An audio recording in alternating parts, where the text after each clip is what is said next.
Media Suara Pertis.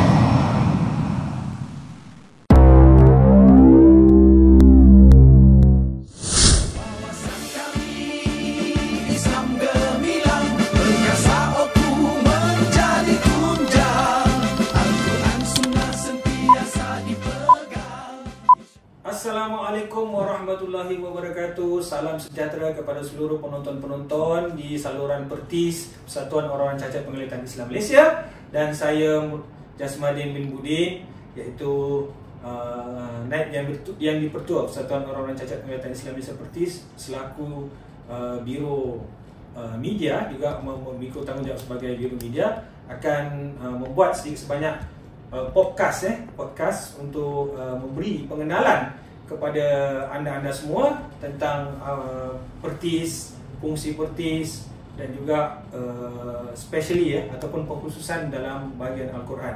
Dan juga di podcast ini yang julung-julung kami buat ni, saya juga akan memperkenalkan pada penonton dengan staf-staf kami yang ada di dalam Pertis ini. Mudah-mudahan sesi podcast ini akan memberikan banyak manfaat kepada orang-orang di luar sana, saudara-saudara di luar sana, untuk sudi apalah kiranya membantu persatuan kami untuk memberi sumbangan dalam bentuk dana ataupun dalam bentuk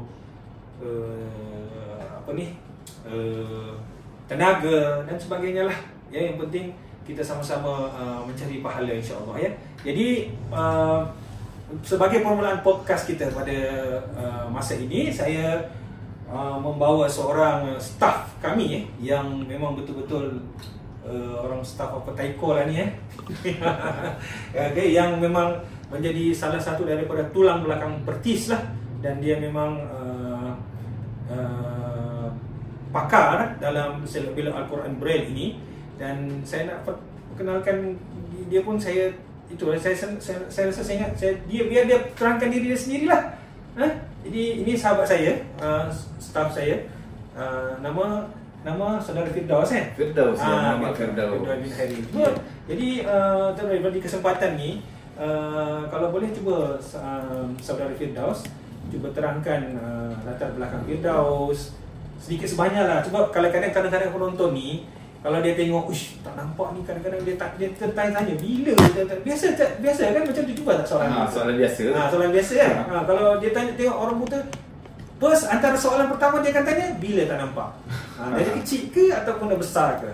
Jadi mungkin boleh Firdaus ceritakan macam mana keadaan Firdaus, dan juga macam mana boleh saya kata tercampak di Pertis macam mana boleh berada di Pertis, dan juga apakah pengkhususan yang saudara Firdaus ada di sini, sekali dengan mungkin kelulusan ke macam mana? Baik, terima kasih.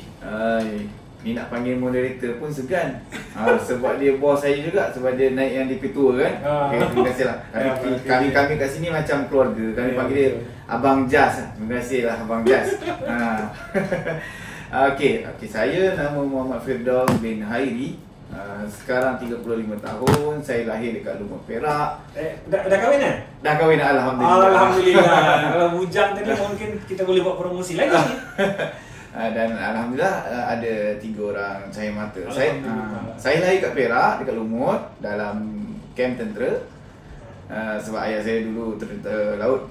So punca hilangnya penglihatan mata saya ni, hilangnya penglihatannya ialah disebabkan saya masuk dalam incubator. Lepas tu cahaya incubator tu terkena direct pada mata, so dia merosakkan saraf mata. Oh, incubator yang dalam kaca tu. Masa kita baby tu. Baby tu. Oh, dia masukkan dalam kaca. Ui, bahaya juga benda tu Mungkin kalau kita terlupa tutup kapas ke apa kan, kalau letak kapas tu antara faktornya lah. Oh, okey. Lepas tu saya bersekolah di sekolah rendah Kelang, sekolah percantuman, sekolah dengar orang celik lah.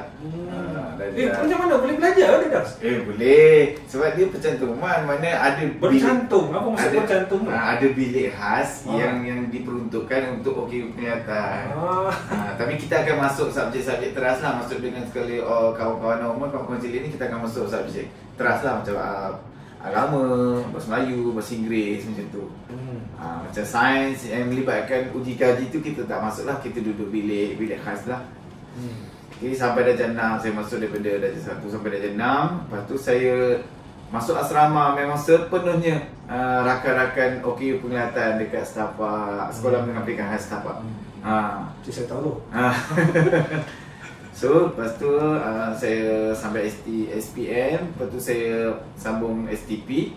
Ada asrama masih lagi di Setapak dan saya bersekolah di St. John Bukit Nenas. Berulang alik lah. St. John Bukit Nenas tu tingkatan berapa sana? Tingkatan 6 sahaja. Tingkatan 6 ya? Okey. Baik.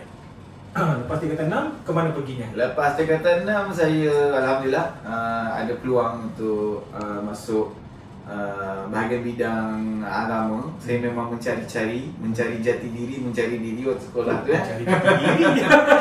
So ada rezeki masuk dekat College Darul Quran. Masa tu dipanggil Mahat Tahfiz Darul Quran lagi, dia tak panggil college. Sekarang dah panggil college dah.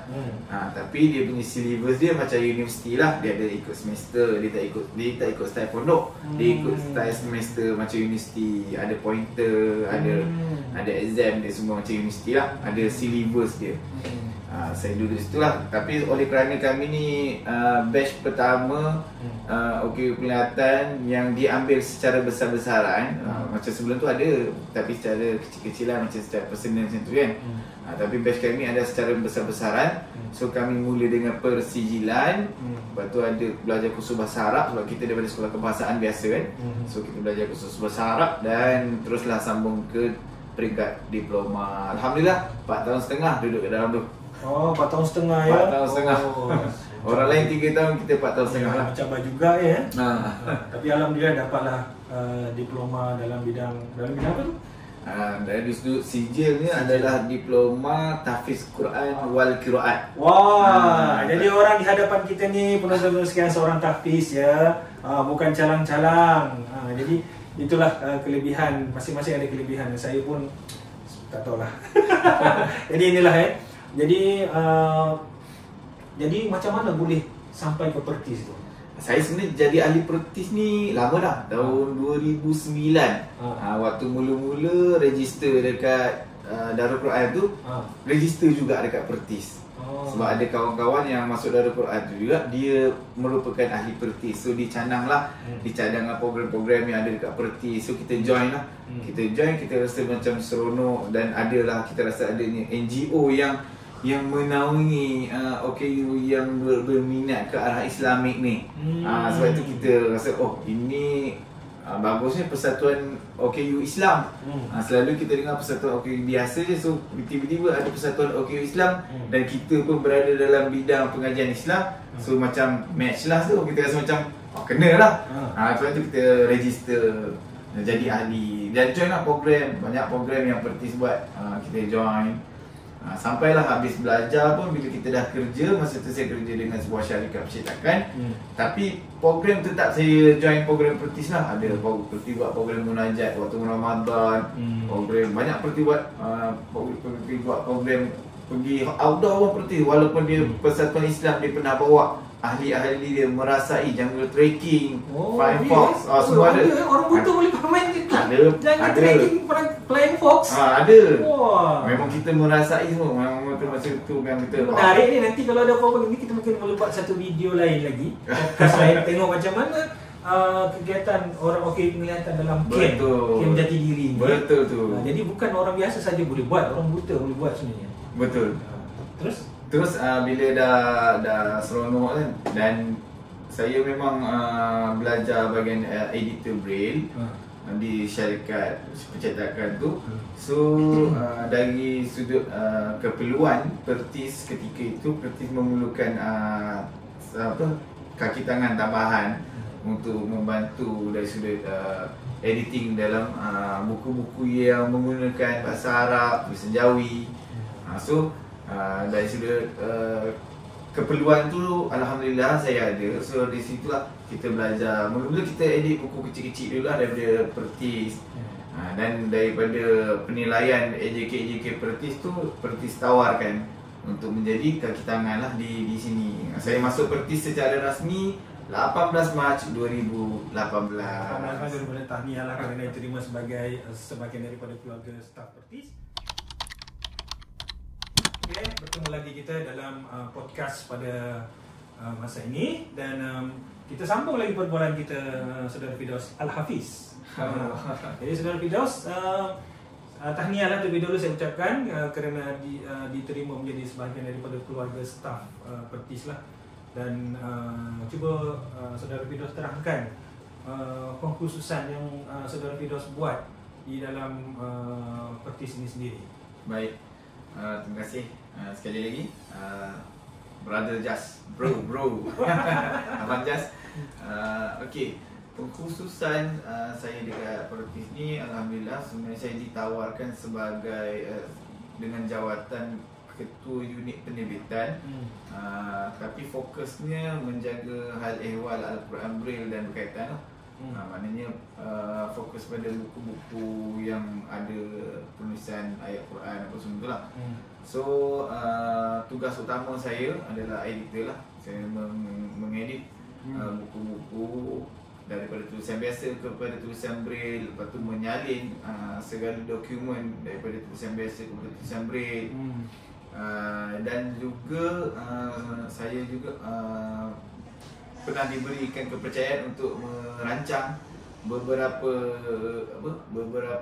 produk yang boleh diterbitkan oleh Pertis itu sendirilah.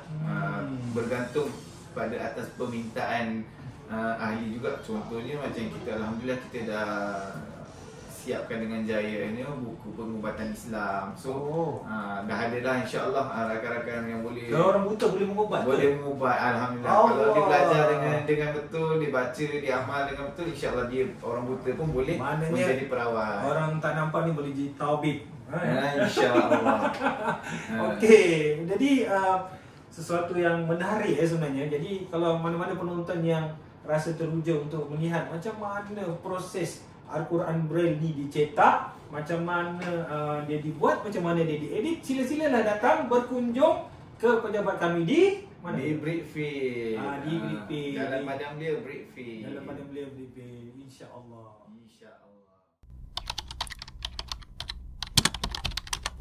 Okey, kembali lagi pada podcast pada masa yang berbahagia ini. Pada penonton sekalian, kalau yang nak follow kami punya akaun media sosial ni, sila follow, sila like. Kalau yang dekat YouTube tu sila subscribe dan sebagainya ya. Baik, kita sambung lagi bersama dengan kita punya Ustaz Firdaus Al-Hafiz. Hai. Jadi tukar panggilan pula. dia macam-macam, sebab itulah kita punya hubungan dalam Pertis ni macam keluarga macam tu. Jadi nak minta Saudara Firdaus terangkan tentang Al-Quran ni, macam mana Al-Quran ni dicetak. Dan setahu saya, sebab saya pun AJK, jadi Quran kita ni mengalami evolusi kita kata. Boleh. Okey, daripada satu mushaf ke mushaf yang lain. So ini menarik benda ni, sebab kalau kita tengok Quran biasa yang mushaf biasa tu, kita itu resam Osmani kan? Yeah. Betul tak? Betul. Okey, jadi macam mana Quran Braille ni? Dia resam Osmani juga ke atau macam mana ke? Kenapa boleh ada dua versi Quran ni yang ada di hadapan meja kita ni? Kalau boleh, ini yang saya angkat ni. Ini kalau ini kalau tersilap saya ni versi lama kan? Dia versi lama. Okey, versi lama, ini versi lama. Tengok dia punya cover lain. Cover dia lain. Dan ini merupakan versi yang terkini, yang baru. Tengok cover dia lain. Okey, cover dia lain. So, boleh Ustaz, sekejap Ustaz. Ustaz Firdaus terangkan macam mana, kenapa benda ni berlaku. Sebab kalau Quran macam saya kata tadi, kalau Quran biasa satu je dari dulu sampai sekarang dia Ustaz Osmani. Tapi Quran Braille dia berubah. Berubah dia. Baik. Okay. Terima kasih Menjas. Banyak panggilan, depan ni tak tahu dia panggil apa pula. Okey, untuk makluman penonton, Al-Quran Braille yang dicetak sebelum ini menggunakan kaedah resam imla'i yang kita merujuk daripada Al-Quran Majid.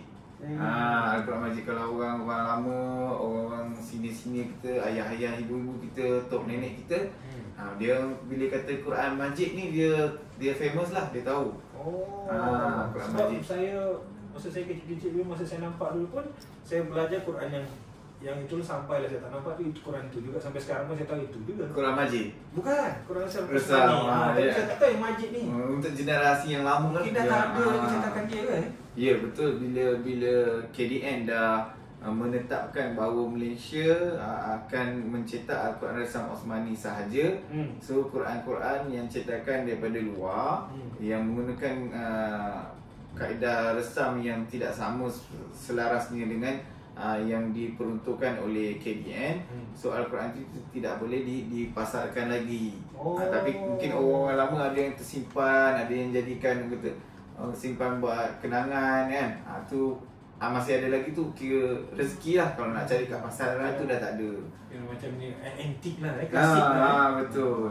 So Quran Majid ni kalau untuk orang buta, bila kita mengaji dengan orang normal, dia akan berlaku beberapa isu besar. Yang pertama, waktu habis juzuk yang tidak sama. Kadang terlebih satu ayat, kadang terkurang satu ayat. Tapi ia menjadi impak yang besar dalam pembahagian juzuk. Bila contohnya ada soalan, juzuk satu habis ayat mana? So orang buta mungkin tak mampu nak jawab soalan tu sebab pembahagian juzuknya ada sedikit perbezaan. Okey, faham. Okey. Sama juga yang paling penting, tempat wakaf. Tempat kita nak berhenti. Kalau dalam Quran Majid ni ada lebih kurang 11 hingga 13 tanda wakaf. Tanda fungsi-fungsinya pun bermacam-macam kan. Tapi kalau dalam Al-Quran yang baru, Resam Osmani yang kita memang follow betul-betul, ikut betul-betul seperti mana Al-Quran normal. Dia kata ada 5 ataupun ada 4, so kita akan follow. Kita akan follow je. Kalau kata Quran baru tak ada dalam alif, kita pun follow tak ada dalam alif. Supaya bila murid-murid kita, pengguna-pengguna kita baca Al-Quran, so tidak akan ada perbezaan dari sudut tempat berhenti dengan orang normal. Sebab ramai orang buta ni, orang kiri penglihatan ni, ramai dah belajar Al-Quran dengan orang normal, dengan ustaz-ustazah normal. Sama juga ustaz-ustazah okey penglihatan mengajar murid-murid normal. So insya-Allah bila kita telah selaraskan Al-Quran daripada resam imla'i kepada resam Osmani, insya-Allah tidak akan adalah isu-isu dari sudut pembacaan, dari sudut mengulang kaji, dari sudut hafazan. Dan yang paling utama sekali yang menarik minat kita untuk menukar Al-Quran baru ni adalah adanya muka surat ataupun adanya reference page yang muka surat normal dalam Al-Quran, dalam Al-Quran Braille ni sendirilah kan. Kalau boleh ni kalau boleh cuba tunjukkan. Kalau cuba kita tengok yang dekat atas ni, atas di sebelah kiri penonton. Ini adalah muka surat normal paling atas. Ini adalah muka surat 138 normal. Tapi kalau muka surat Braille, ini adalah muka surat 48 Braille. Tapi ini bukan jilid yang pertama, ini adalah jilid yang kedua. Jilid yang kedua ni bermula daripada surah Al-Ma'idah sampai surah At-Taubah. Jadi saya tahu ni Ustaz. Jadi kepentingan kita meletakkan muka surat yang celik di situ supaya senang untuk kita mengaji bersama dengan orang biasa, sama ada kita menjadi murid ataupun kita menjadi guru. Betul. Tepat sekali. Jadi 10 markah. Jadi itulah yang telah menyebabkan Quran ini berevolusi. Di Quran Braille kita ni berevolusi daripada resam imla'i dan kepada resam mushaf Malaysia kita lah ya. Betul. Okey, jadi sekali lagi saya mohon ataupun saya mengambil kesempatan ini untuk menyeru, menghimbau kepada semua penonton, kalau boleh membantu kami lah untuk untuk kita mengedarkan Quran kepada rakan-rakan okey penglihatan. Macam mana dah Quran ni? Quran ini kita akan edarkan kepada okey penglihatan secara percuma, gratis. Di atas infak, di atas wakaf dan di atas hadiah daripada tuan-tuan, puan-puan yang dermawan. Jadi InsyaAllah. itulah sebab Quran kami ni, Quran OK Penglihatan ni sangat mahal dalam lingkungan RM450, betul RM450 sekali post. Tapi kalau nak pick up sendiri RM420. Itu mahal, mahal. Itu. Dan ini baru satu jilid. Dia ada 6 buku lagi yang tak kita letakkan di sini. Tapi kalau bayangkan, kalau ini sudah satu buku, ada 6 buku yang perlu orang OK Penglihatan tu pikul untuk pergi mengaji. 9 kilo. 9 kilo. Bayangkan. Tapi itulah, mau 1000 daya tak nak 1000 dalih. Betul. Jadi kalau kita nak belajar Al-Quran ni walau macam mana susah pun, Allah pasti akan bagi pahala sesuai dengan kesukaran yang kita ada dalam proses kita nak membaca Al-Quran itu. Betul tak, Ustaz? Betul.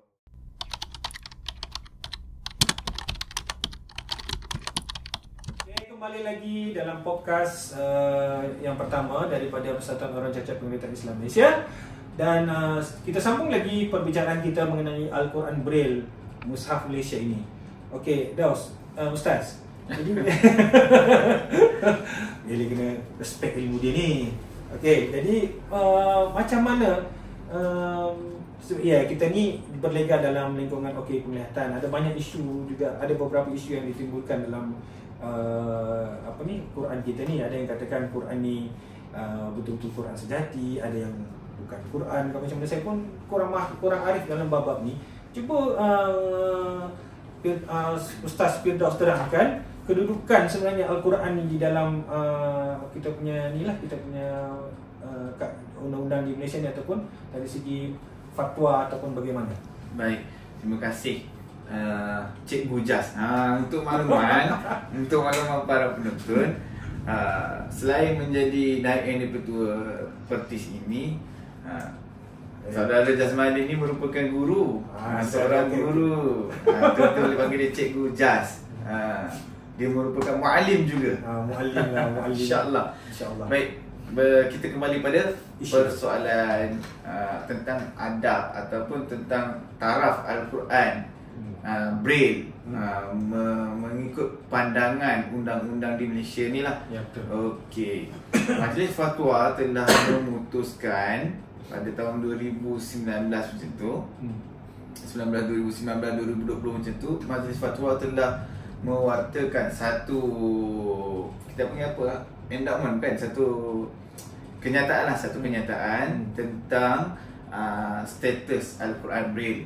Okey, kenyataan secara kasar, Al-Quran Braille ni dia bukan dikategorikan sebagai mushaf. Tapi harus dijaga seperti mana menjaga mushaf, harus dihormati seperti mana menghormati mushaf. Lebih lagi apabila kita berinteraksi dengannya. Maknanya berinteraksi dengan Al-Quran Braille ni, mana kita menguruskan dia lah. Maknanya kita mengangkat dia, kita memegang, membawa dia. Harus dijaga seperti mana Al-Quran. Tapi walaupun status kata Al-Quran dia bukan mushaf, tapi bila kata waktu berinteraksi itu macam nak kena jaga Quran, so kita fikirkan bersama, sebenarnya ini adalah mushaf lah. Dari sudut kenyataan tu, ini adalah mushaf lah sebenarnya. Jadi sekaligus kalau kita katakan dia, sebab kita walaupun pandangan kata bukan mushaf, tapi cara kita berkomunikasi ataupun kita berinteraksi dengan Quran ni seperti mushaf, maknanya memang dia mushaf lah ya. Ya, betul. Jadi adab-adab itu seperti mana kita berinteraksi dengan Al-Quran biasa. Betul. Cuba boleh terangkan macam mana? Okey. Untuk Al-Quran Braille, jika kita jumpa Al-Quran Braille yang 1 jilid, 2 jilid, 3 jilid, dia tidak lengkap dengan 30 juzuk Al-Quran, so dia tidak dikira mushaf. So bolehlah membawanya tanpa wuduk. Ni fokus pada bila kita nak alih lah, nak alih Al-Quran ni daripada tempat yang mudarat kan, mungkin air tumpah ke kan, so kita tak sempat kan, so kita boleh bawa lah. Tapi seandainya Al-Quran ni kita jumpa kotak Al-Quran, walaupun itu adalah kotak, tapi di dalamnya lengkap dengan 30 juzuk Al-Quran, so kita kena klasifikasikan dia sebagai mushaf, dan kita kena ambil wuduk lah. Kena ambil wuduk, kena bersih daripada najis, hadas ya. So bila kita nak bawa dia penuh dengan adab lah. Kena angkat lebih tinggi, janganlah kita angkat rendah, dan janganlah kita menghempas-hempasnya seperti mana kotak-kotak biasa.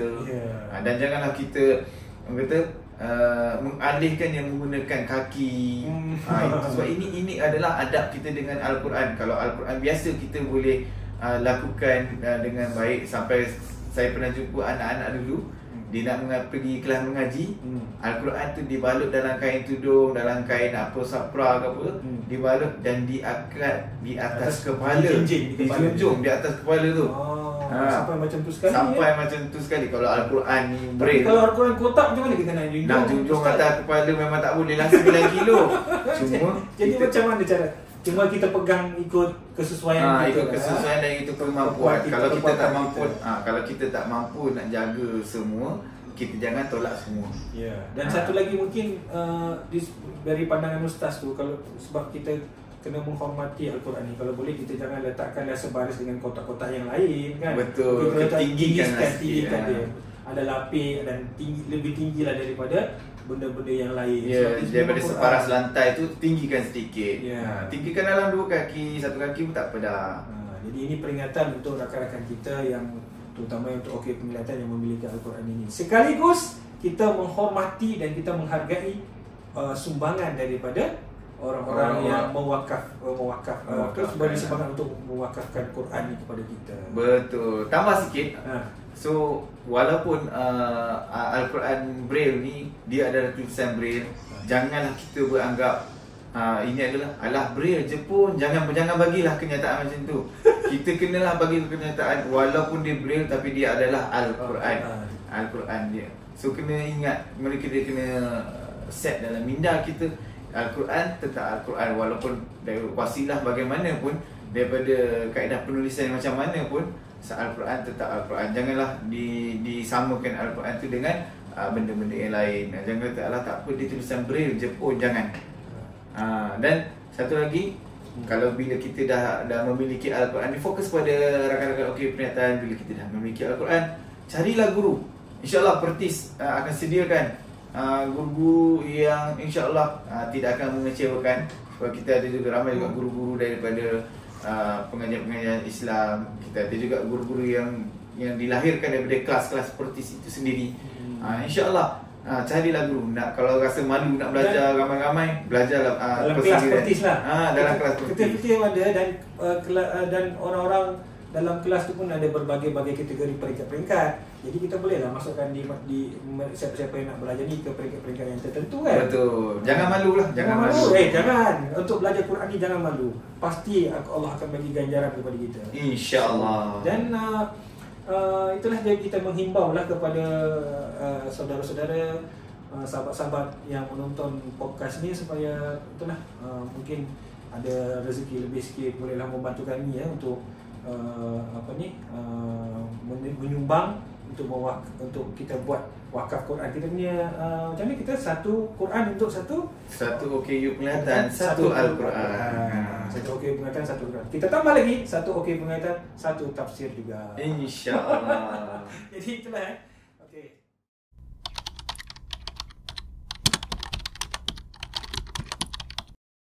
Kembali lagi dalam podcast kami, dan ini merupakan segmen yang terakhir, dan mudah-mudahan, tapi bukan yang paling penghabisan ya, bukan.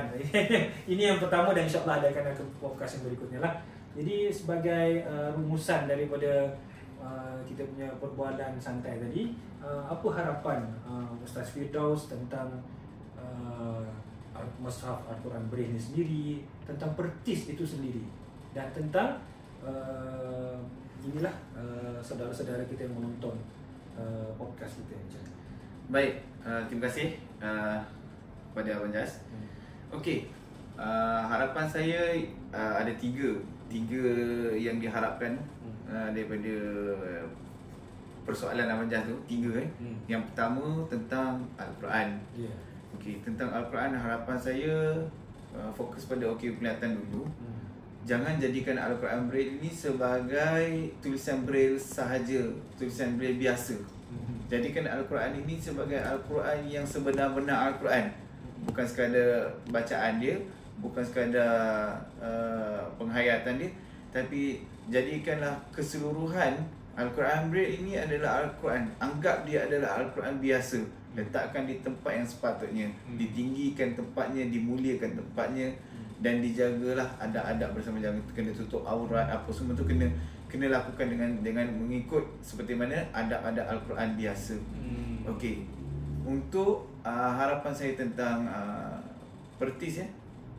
Pertis, saya mengharapkan rakan-rakan yang ada di luar sana, baik OKU Penglihatan ataupun rakan-rakan yang lain yang Allah kurniakan kesempurnaan panca indera, yang mampu untuk memberikan sedikit sumbangan, sedikit perkongsian bagi kami melancarkan lagi proses pengedaran Al-Quran, proses pencetakan Al-Quran, proses membaik pulih seandainya ada Al-Quran ahli yang mengalami kerosakan disebabkan hujan, disebabkan mungkin kebakaran ke apa kan mereka akan minta ganti Al-Quran baru. So kita akan berikan Al-Quran ganti itu pun secara percuma kepada OKU Penglihatan. So ianya memerlukan dana yang agak besar juga. So diharapkan rakan-rakan dapatlah membantu Pertis dalam menjayakan proses pencetakan, pengedaran Al-Quran. Seterusnya kita juga harap dapat bantu Pertis dapat menjayakan program-program yang diadakan, sama ada berkaitan dengan Al-Quran ataupun program-program secara umum. Sebab Pertis punya dakwah, sebab Pertis mengharapkan mengharapkan OKU Penglihatan ini hidup dalam beragama, sentiasa memegang agama Islam sebagai pegangan hidup. Kerana Islam itu rahmatan lil alamin. Sebab itulah yang kita aura itu yang kita ambil. Sebab kita mengadakan banyak program, banyak aktiviti-aktiviti yang dianjurkan, sama ada bercorak pendidikan, dakwah seperti Al-Quran, seperti juga bercorak seperti hiburan santai, semua yang kita buat yang tidak berlawanan dengan tata cara ataupun aturan-aturan yang sudah tertulis dalam undang-undang agama kita lah, kan apa saya? Betul Manjan. So harapan satu lagi Manjan, harapan kepada para penonton, jangan lupa sebarkan video ini kepada rakan-rakan yang lain agar semua orang dapat pahala, dapat manfaat. Kongsikan dan jangan lupa like, share dan subscribe kami. Mudah-mudahan sokong kami, follow. Jangan lupa dengan sedikit bantuan tuan-tuan puan-puan, banyak manfaat yang kami peroleh dan tuan-tuan juga mendapat manfaat, dan paling penting mendapat ganjaran pahala daripada Allah Subhanahu Wa Taala, insya-Allah. Jadi alhamdulillah, setakat ini dulu podcast kami. Jadi saya selaku moderator ingin mengucapkan terima kasih pada rakan-rakan yang menonton podcast ini, dan mudah-mudahan doa-doalah semoga persatuan ini akan terus maju ke hadapan dan terus menyantuni rakan-rakan OKU Penglihatan. Dan kita harap juga supaya rakan-rakan yang menonton ataupun yang tidak menonton, yang disebarkan video ini, tolong sedikit berilah sumbangan anda seikhlas yang mungkin kepada persatuan kami. Dan ini ialah kami punya inilah QR code dia, dan kita akan letakkan nanti QR code, dan bolehlah menyumbang melalui QR code itu di mana-mana bank yang ada. Kita ada beberapa bank, adalah beberapa bank nanti QR code dia tu. So itu saja untuk sesi ini, dan saya sudahi dengan wabillahi taufik wal hidayah.